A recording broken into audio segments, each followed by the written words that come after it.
All India 225वीं rank हासिल की है। पिताजी मुकेश चंद जी हमसे बात कर रहे हैं। इसकी सफलता के पीछे माँ का ज़्यादा हाथ है, क्योंकि मैं थोड़ा परेशान रहता था, इसलिए इनको ही आना पड़ता था बार बार में बच्चे के पास मिलने के लिए।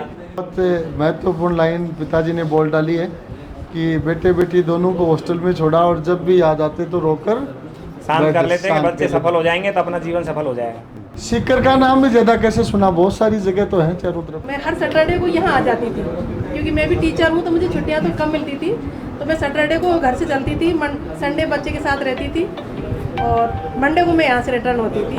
बच्चों को घर नहीं जाने देंगे जी।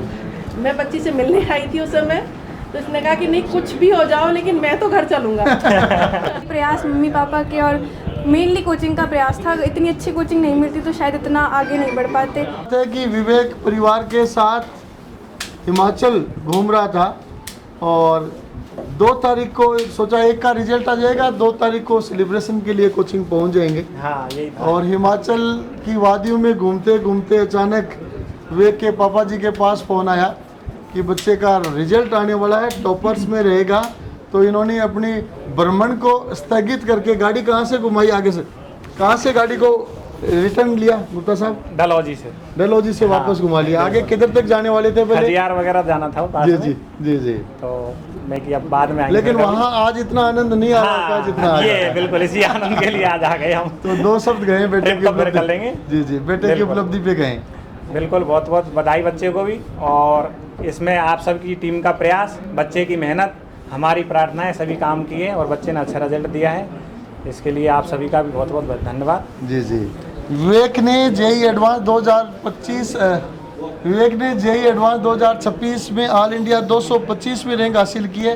पिताजी मुकेश चंद जी हमसे बात कर रहे हैं। और विवेक की बहन कीर्ति गुप्ता, आपने भी पीसीपी के माध्यम से 12th के साथ नीट 2025 में पिछले साल सिलेक्शन हासिल करके एम्स ऋषिकेश में है। मैं चाहूँगा कि दोनों बेटे बेटी, एक डॉक्टर एक IITian, बड़ी सफलता है। बिल्कुल सर। एक पेरेंट्स के लिए बच्चों की ऐसी सक्सेस देखना, ये मानना कि स्वर्ग प्राप्ति जैसा माना जाता है। तो 2 शब्द इस पे भी गए। बिल्कुल, हमारा सौभाग्य है, हमें योग्य बच्चे मिले और हमें इनको अच्छा प्लेटफॉर्म मिल गया आपके यहाँ पर।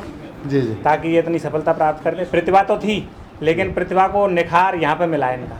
वे कह रहा था 9वीं क्लास में हॉस्टल में आ गए। हाँ, छोटे से बच्चे को छोटे से बच्चे को भेज दिया था। बहुत त्याग किया इसके लिए हमने, बहुत आंसू आए। बच्चा भी बहुत रोता था उस समय, लेकिन कुछ पाने के लिए कुछ खोना पड़ता है। वे कह रहा कि मम्मी जी हर सप्ताह आते थे। 300-350 किलोमीटर चल के ताकि मन लग जाए। जी बिल्कुल। और फिर तो बेटे बेटी दोनों हो गए। तो फिर लगा कि अब आराम से हॉस्टल में सेट हो जाएंगे, सक्सेस हो जाएंगे। बिल्कुल। मैं चाहूँगा विवेक के मम्मी जी 2 शब्द गए। हर सप्ताह इतनी दूर आना। हाँ जी सर, मैं बहुत खुश हूँ आज विवेक इस रिजल्ट को लेकर, और मैं अपनी इतनी खुश हूँ कि अपनी प्रसन्नता को जाहिर नहीं कर पा रही हूँ। बस इतना ही कहूँगी। खुशी के आंसू आ रहे हैं। बिल्कुल, मेरे से ज़्यादा इसकी सफलता के पीछे माँ का ज़्यादा हाथ है, क्योंकि मैं थोड़ा परेशान रहता था, इसलिए इनको ही आना पड़ता था बार बार में बच्चे के पास मिलने के लिए। तो और बचपन से भी इन्होंने जो पढ़ने का जो लगन जगाई थी, जो इन माँ की देन है। मैं थोड़ा सपोर्ट कर देता था, बाकी की पूरा प्रयास इनका रहता था। तो इसमें सबसे ज़्यादा रोल इन्हीं का है और हम आज बहुत प्रसन्न हैं इस रिजल्ट को पा करके। बेटे बेटी दोनों को ही दिल के चिराग। हाँ, उनको दोनों को घर से बाहर हॉस्टलों में छोड़ना बिल्कुल एक परिवार के लिए बहुत मुश्किल निर्णय होता है। बिल्कुल सर, हम दोनों अकेले रहते हैं जी। जब भी याद आती है दोनों बैठ करके रो लेते हैं, लेकिन अब ये सोचते हैं कि बच्चे कामयाब हो जाएंगे तो अपना जीवन सफल हो जाएगा। इस प्रकार सोच करके अपने आप को शांत कर देते। देखिए, बहुत महत्वपूर्ण लाइन पिताजी ने बोल डाली है कि बेटे बेटी दोनों को हॉस्टल में छोड़ा और जब भी याद आते तो रोकर शांत कर लेते हैं कि बच्चे सफल हो जाएंगे तो अपना जीवन सफल हो जाएगा। तो इसी लाइन पे मम्मी जी से भी 2 शब्द चाहूँगा बेटी से पहले। हैं दोनों पति पत्नी, एक बेटे बेटी दोनों हॉस्टल्स में। बिल्कुल सर जी। जब ये बच्चा बहुत छोटा था, 8th क्लास में था, तब मुझे ऐसा लगता था कि इसको यहाँ कुछ मिल नहीं रहा है, कुछ ऐसा प्लेटफॉर्म हो जहाँ बच्चे को कुछ मिले।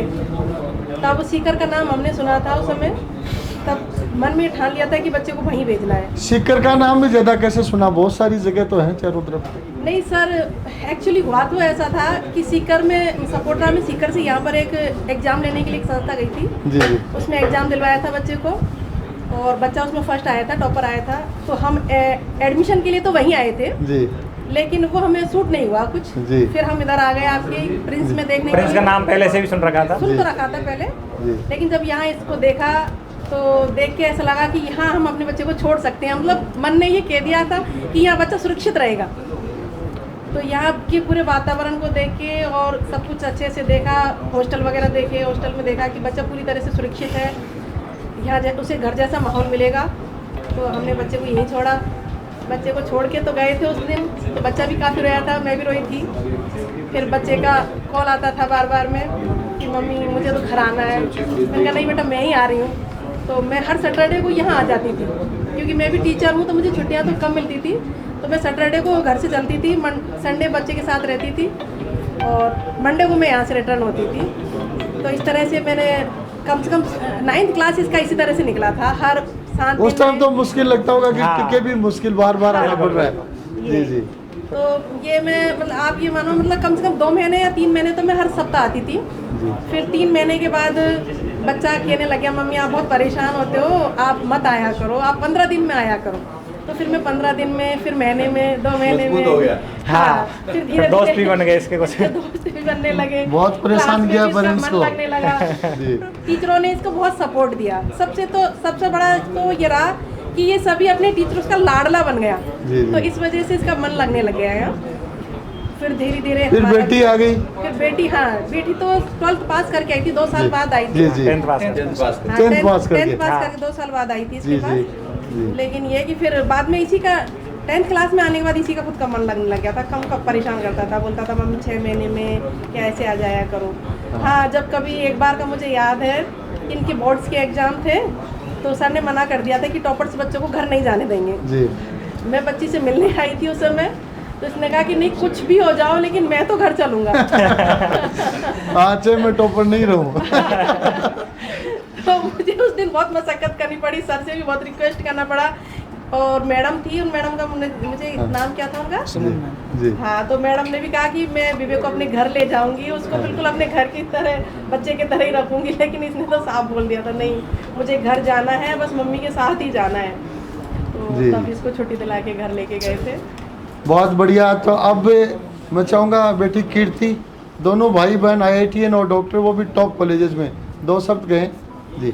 आज कैसा लग रहा है और इधर आपने कैसा लाइफ जिया? इधर आ जाओ बेटा ताकि वो इस ठीक आ जाए।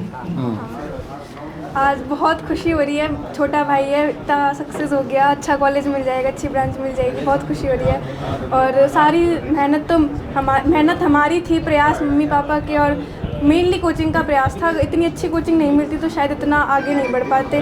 प्रतिभा तो होती है, हर बच्चे में होती है, लेकिन वही प्रतिभा निखारने वाले की ज़रूरत होती है। तो वो सारा काम कोचिंग वालों का था। बहुत अच्छी संस्था है। तो आपके लिए मोटिवेटर विवेक है या विवेक के लिए मोटिवेटर आप हैं? मेरे टफ फेज़ में तो इसने मेरे को मोटिवेट किया था। मैं इससे मिलने आती थी, हर 15 दिन में व्यवस्था थी तो बस से आती थी इसके पास मिलने। तो जब मेरे को टफ फेज़ था तब इसी ने मोटिवेट किया मेरे जी को। जी ठीक है, बहुत बढ़िया। तो ये थे विवेक के पूरे परिवार के सदस्य, मम्मी पापा बहन, जो आज बहुत खुश हैं। विवेक ने JEE एडवांस में 225 में ऑल इंडिया रैंक हासिल किया है और कोचिंग नगरी के सीकर के टॉपर्स में है। बहुत बहुत बधाइयाँ सभी को।